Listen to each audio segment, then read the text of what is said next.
Janasena senior నేత నూనె మల్లికార్జున యాదవ్ ఆధ్వర్యంలో రంగనాయకులపేట పినాకిని పార్కులో స్వచ్ఛ భారత్ కార్యక్రమాన్ని నిర్వహించారు.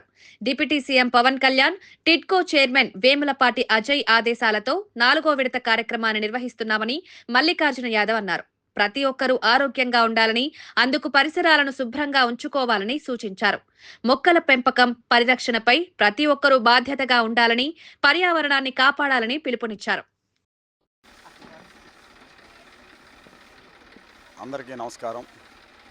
ఈరోజు రంగనాయలపేట 50వ డివిజన్ పినాకిని పార్కు ఉప్పరపాలెం ఏరియాలో 4వ విడత స్వచ్ఛ భారత్ నిర్వహించడం జరిగింది. మా డిప్యూటీ సీఎం పవన్ కళ్యాణ్ గారి ఆదేశానుసారము టిడ్కో చైర్మన్ వేములపాటి అజయ్ కుమార్ గారి సూచనల మేరకు ఈ స్వచ్ఛ భారత్ నిర్వహిస్తున్నాము. ముఖ్యంగా కూడా అభివృద్ధి చెందిన దేశాలకి నిదర్శనం స్వచ్ఛ భారత్. రాష్ట్రం కానీ దేశం కానీ బాగుండాలంటే మన పరిసరాలు శుభ్రంగా ఉండాలి. మన పరిసరాలు శుభ్రంగా ఎప్పుడు ఉంటాయో మనం కూడా ఆరోగ్యంగా ఉంటాము. ముఖ్యంగా కూడా మేము వచ్చి ఒక 1.5 అవర్ వర్క్ చేస్తే అందరికీ కూడా ఆరోగ్యం. దీన్ని అందరూ కూడా వినియోగించుకోవాలి. జనసేన పార్టీ వీర మహిళలు, జన సైనికులు అందరూ కష్టపడి పనిచేస్తున్నారు.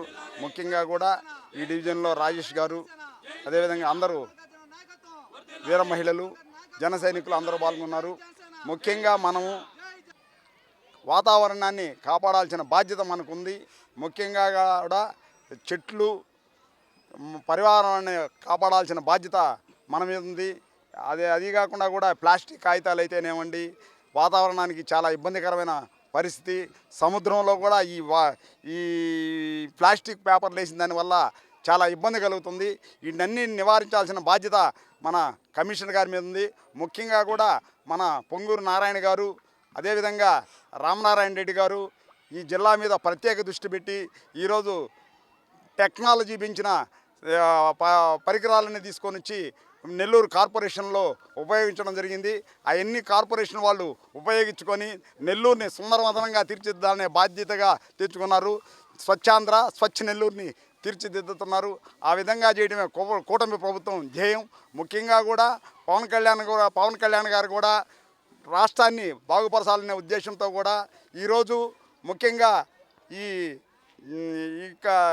గిరిజనులు ఉండే ప్రాంతాల్లో డోలీ లేని రాష్ట్రాన్నిగా తీర్చిదిద్దాలనుకుంటున్నారు.